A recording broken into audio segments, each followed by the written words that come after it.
What's going on, everyone? It's Justin here, and today I've got another Best Tech episode for students, and this time we're taking a look at products that are over $300. We've done episodes that cover products under $75, $50, and $25, as well as under $200 and $100, and so there really is an episode for everyone, but this episode is not necessarily one just for people who are looking to spend an unlimited amount of money, but it covers the essentials. So stuff like your laptop, your smartphone, maybe some home tech, and products that you'll really have as like the backbone of your backpack or workflow for many years to come. And so as always, if you would like to win an item, just make sure you go ahead and subscribe to the channel, drop a like on this video, and leave a comment down below with your Instagram username, and we'll be contacting the winner in 2 weeks. And I also have giveaways running on the other episodes as well, so make sure you go ahead and check that out. But without further ado, let's just go ahead and get started.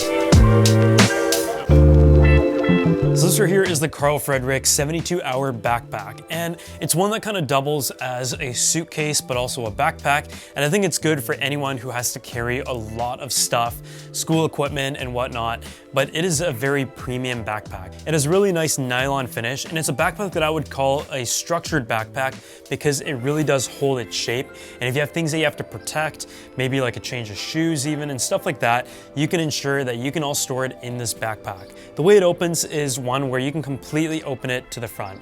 It has a nice nylon lining as well, leather strap on the top, and you also have a separate compartment on the top here that is zippered. But when you have to travel around, it also sits in a luggage really nicely because it has this large strap on the back that I feel like every single backpack should have, because I always travel with a backpack. I also love the fact that it has a little compartment on the side here as well. And so this is like your storage focused backpack. I know in the last episode of Budget Back to School Tech, I did show a backpack that was only 15 liters and it's focused on portability. But this is one that I think is really stylish, can carry a lot, and you are paying for the quality, but you can ensure that it is able to be used in both rugged, day-to-day school life, and also when you're traveling as even a standalone luggage backpack, where you could pack like 3 days of clothes and not need any separate luggage or duffel bag.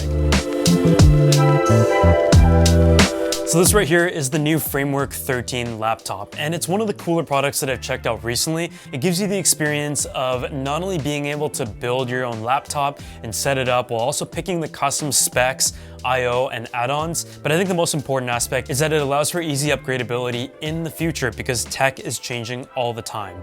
This right here is a 13-inch model, and it's made out of a CNC aluminum, and as you can see, I was able to assemble it really easily. It is a very basic level install skill needed when it comes to just using the screws, opening up the main compartment, putting in the RAM, and I mean, I think anybody could do it. But what really gets fun is when it's time to add your different I/O ports, and in my case, I've gone ahead and selected a USB Type-A, a USB Type-C, expandable storage on the other side, but on top of that, you can also bring around accessories such as a Ethernet port, and also do things such as a full-size HDMI and more. And so having that customizability, being able to pick the modules, change them out, and also upgrade them in the future is super handy, especially with how seamless everything is, and it is a very minimally designed laptop. The keyboard feels really nice. It does remind me of the one that is on the MacBook.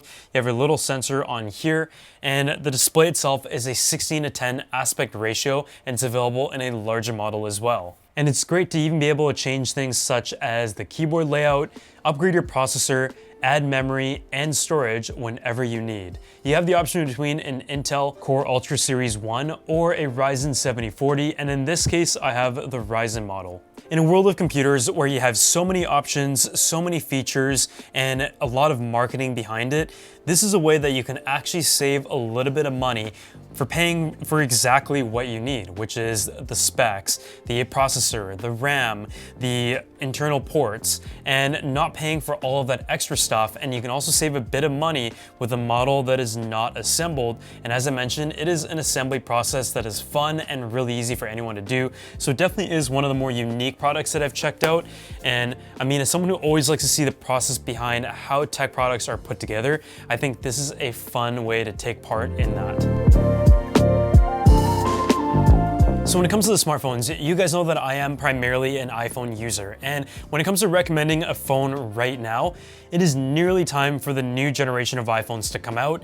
But on the Android side of things, this right here is the brand new Google Pixel 9. It is beautiful. I mean, it has like this beautiful glass construction on the back, but for students who are looking for an amazing phone that can last throughout your entire student life, I would say the phone that has that best bet is the Pixel 9. It is going to give you updates for many years to come. It's powered by the Tensor G4, and it also has a beautiful display that goes up to 2700 nits in HDR, and it is just a really fun phone to use. It feels great in the hand, the metal construction, it has like that fun color as well, and it has a dual camera setup that consists of a 50 megapixel as well as a 48 megapixel sensor, and on top of that, the battery life is incredible for the long days. It has 12 gigabytes of RAM, and it also has a claim of 24 plus hours of battery and up to 100 hours with extreme battery saver. But generally speaking, the battery life is already great. And I think that's something that Google is really well known for. And if I was to ever go to the Android side of things, I think the Google Pixel would be the phone that I go with. I think the camera is great as well. And it's just a really well-rounded device that focuses on the important fundamentals of smartphones. So for someone who doesn't have a TV or wants to be able to even project something at a larger scale on the wall while not having a TV on the wall, then a mini projector is a really good option. And there's been some really good portable options on the market, not only from XGIMI, but also from Nebula. And so this right here is the XGIMI Mogo 2. It has a full HD resolution, it's really portable, and just like some of the other XGIMI products that I've checked out in the past, it is incredibly well built. You take a look at this, it has metal on the sides, you also have the projection obviously here, and it also has a little camera that gives you automatic keystone correction, and you have your I/O on the back, which consists of HDMI, USB-C, and also USB-A. The fan, of course, is on the back, and you also have the XGIMI sound technology, and so it actually has like a mini subwoofer built in. So this is a really good total package for a portable setup. It is 400 ISO lumens with a 90% DCI-P3 color gamut, and it's able to project up to a 120-inch screen. It's powered by Android TV 11.0, so it's really easy to navigate and have all your favorite streaming platforms, but the only thing that I will note is that even though you have great portability, pretty solid sound, a nice interface, beautiful hardware, the fact is the image quality is definitely not going to be impressive for something of this size, and that's just a size limitation. With a brighter bulb, with better image quality, it is going to produce more heat, and it just simply can't be achieved with something that is this portable. And so if you don't exactly need portability, you can go with some of the larger options. My favorite projector ever that I've checked out to date in the consumer realm was from XGIMI, and it was their larger version that was probably double the size of this, but what was still pretty portable in my eyes, and with that you'll get much better image quality at a higher price point. So when it comes to the iPads, I feel like a lot of students would actually prefer to use an iPad over a laptop, because if you're just doing like very basic presentations and productivity tasks, the iPad is actually better for that, in my opinion. And it does get you really creative, and I feel like using apps like Canva and photo editing is something that I prefer to do on the iPad. When it comes to the iPad lineup, I would almost say it's a bit confusing right now. You have the iPad, you have the iPad Air, you have the iPad Pro, and you have the iPad Mini, which hasn't been updated in a little bit, but if I was to pick one iPad that you should go for, it is probably the iPad 10th generation. It is just an incredible value. And I mean, the iPads can really go up in price now. As you can see, when you update all the way to the iPad Pro with the M4 processor, the keyboard, and even though it is an incredible machine, don't get me wrong, I feel like as a result of the highest end iPad being at that price point, it makes the entry-level iPad just look like an incredible value, because it is still a really solid tablet that is able to handle what 95% of the population would need it for. And so if you're looking for an iPad, my recommendation is the iPad 10. So when it comes to a great budget accessory that you can pick up for your iPad that could really transform the way that you use the tablet for school or for work, this right here is the Paperlike Screen Protector 2.1. It gives any iPad a paper-like feel, hence its name, and it's a product that I've used over the years and I really enjoy. First off, the anti-glare benefits. When you're out and about in a bright setting, you don't really want to worry about like the glare and reflections on your display. This can ensure that it is able to block out any reflections while still giving you the maximum clarity and quality of your iPad display. On top of that, it features a micro bead technology, which means it has nanodots that simulate the resistance of an actual piece of paper as you glide your Apple Pencil across to write or draw. This is able to give you the micro vibrations and feedback to be able to draw as well as possible. So if you're looking for one of the best iPad accessories that can really change the experience overall, the Paperlike screen protector is available for pretty much every iPad model out there, and I'm gonna drop a link down below, and a huge thanks to them for sponsoring this video. If you're looking for a great portable option when it comes to laptops, there are a few options that I really like right now, notably from ASUS. It is the ASUS Zenbook S13 OLED, as well as the Zenbook S16. And if you're looking for a little bit more power, the new Ryzen AI chips are pretty impressive on the Zenbook S16, but I also love the portability of the OLED 13, which is actually the thinnest OLED laptop in the market right now. It is just 1 centimeter and 1 kilogram. And I mean, you can get it up to 32 gigabytes of RAM with 1 terabyte of SSD. The battery life is great. You've got 2 Thunderbolt 4 ports and the 13.3-inch 3K OLED display with a 2880 by 1800 resolution and 600 nits of peak brightness, which is actually slightly more than the MacBook. I've really liked the lineup of ASUS because they're well designed, they're well machined, pretty powerful, and it just depends on what kind of power you're looking for, because with that adds size. And so for most people, I think the Zenbook lineup is a really good option, but if you're looking for a computer that has a dedicated GPU and additional fans, then you're going to have to give up a little bit of portability there. So this right here is the ASUS ROG Ally X, and I checked out the previous generation, and even at the time, it was definitely an alternative to the Steam Deck that I actually preferred because of the wide range of platforms that you can play on this one device. It has access to Steam, to the PlayStation Market, as well as Xbox, and so much more, and it is based off of Windows 11. From the outside, it looks very similar to before. The form factor is great, the display size is nice, all the buttons feel really solid, and the display is beautiful. It features a full HD 120Hz refresh rate display with FreeSync technology, and is powered by a Ryzen Z1 Extreme and up to 24 gigabytes of RAM this time, but most importantly, the battery life is double.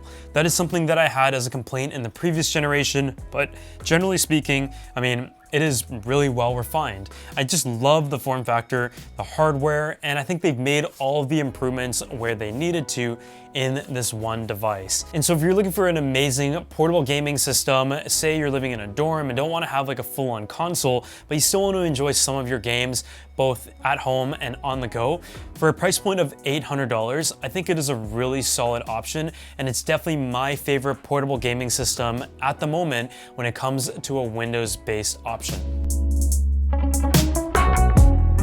So when it comes to my favorite pair of noise canceling over-the-ear headphones right now, it is the Sonos Ace. I've talked about these way too much, but they're comfortable, great sound quality, work with the Sonos ecosystem and your TV, and it also cushions nicely, and I love the minimalist design.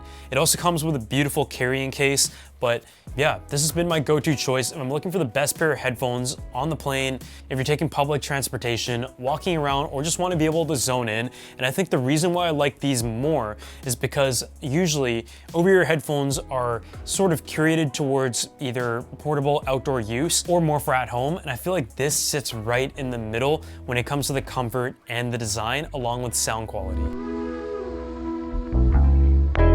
So this next product right here is the Samsung Music Frame, and I'm someone who likes to look at products that are designer but also tech and can combine multiple features into one, and this one definitely fit that criteria, but whether or not it is worth it, I'm still trying to decide for myself, and I think you're going to have to as well. It comes in at about $360, and it is essentially a picture frame that also doubles as a speaker, so you can play music throughout the day. You can also change out the art here, and so you can put whatever you want. You can either purchase it or you can just customize it yourself, but it is a pretty solid speaker, and you can also connect it to sync with a Samsung TV, which doubles its functionality there as well. It is a multi-dimensional surround sound with Dolby Atmos, and it has a 3-way stereo speaker with a pretty wide range, and it is all located on the back here, but also around the side. And so you can ensure the sound is being projected efficiently, and it can connect via Wi-Fi, so it's more so like a home speaker. Would I go ahead and get a Sonos instead? Probably, like 9 times out of 10, but it is a pretty cool product, and I would have liked if it was completely digital and I can have the album cover on the screen, but for someone who is looking for a piece of art that can serve as a TV speaker and a wireless speaker and just like a cool home item, then this is one that you should go ahead and check out. When it comes to a recommendation for a premium keyboard, I mean, the one that I personally have is the Mode Envoy Just and Say Edition, and it is a collab that I did with Mode with a keyboard that is customized and curated to productivity. From the actual switches to the design to the dampeners and the frame, I've chosen a very hybrid setup, and so I personally really like the typing experience, of course, and it's due to the sound, the feel, the tactile feedback, and also the amount of speed that I'm able to get from typing on this keyboard. The design is really minimal, and it is a size that is perfect in terms of one that is compact, doesn't have a number pad, but at the same time, it isn't too small to the point where I have to adjust my typing style. It has a really good weight to it, and it also has like a little mirror design on the back here, but I've tried to keep it as minimal as possible with a gunmetal look. And I mean, the Mode lineup is one that you can really go down the rabbit hole. I know a lot of people have multiple models from the Mode lineup, but personally, I think this is like a really good one-stop main go-to productivity keyboard. But as you know, with keyboard lovers out there, you guys have a ton of keyboards, you change them all the time, and I know it's become like a hobby of its own, and this is my personal choice when it comes to what I consider my perfect keyboard. But otherwise, thank you guys so much for watching this video, and if you did, make sure you go ahead and drop a like, subscribe to the channel, and I'll see you all in the next one.